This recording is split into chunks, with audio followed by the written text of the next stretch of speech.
Battle Through the Heaven 140 වන කතාංගයේ ආරම්භයේදී යන් බොන්චිලින් ෆ්ලේම් එක පාලනය කිරීමට පුරුදු වෙමින් සිටින අතර ඉන්පසු අපට පෙන්වන්නේ ඔවුන් මන්නිකාය වෙත ඇතුළු වෙනවා.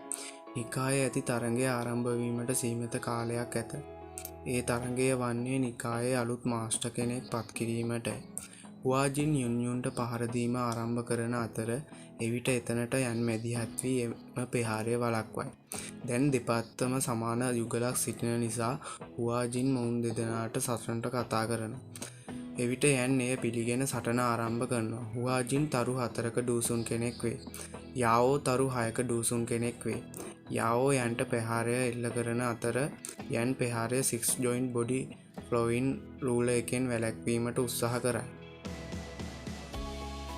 ඉන්පසු අපට පෙන්නනවා හුවාජින් යුන්යුන්ට පහර දීමට යන අතර යන්ගේ ඩීමන් පපට් එතනට මැදිහත් වී ප්‍රහාරය වළක්වා හුවාජින්ට පහර දීමයි.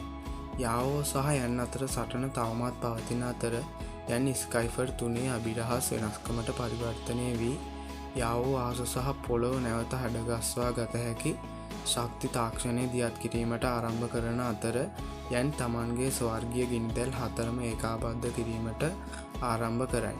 එම ප්‍රහාරයන් නිසා මල්නිකාය විනාශ වේ කියා ඇති බියට මල්නිකාය ගෝලයන් එකතු වී ආරක්ෂක බාධකයන් නිර්මාණය කරනවා.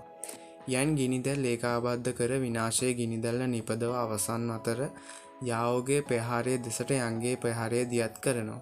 යන්ගේ ප්‍රහාරය යාओගේ ප්‍රහාරය සාර්ථකව විනාශ කර යාओ පරාජයට පත් කරනවා. ඉතින් එවිට හුවාජින් සටන පරාජය වුණ නිසා නිකායේ නායිකාව ලාංඡනය යුන්යුන්ට බාර දීමට සිදු වෙනවා. යුන්යුන් එය බාර ගැනීමට අදිමදි කරන අතර යන් දේ ගැනීමට ඔබ සුදුසුයි කියන නිසා යුන්යුන් එය බාර ගන්නවා. ඉතින් යාළුවනේ Battle Through the Heaven 144 වන කතාංගය ඉතාමත් කෙටියෙන් ගෙනාවේ. තව ටික දවසකින් ඉතත් දිග වීඩියෝ එකකින් අපි හමු වෙමු.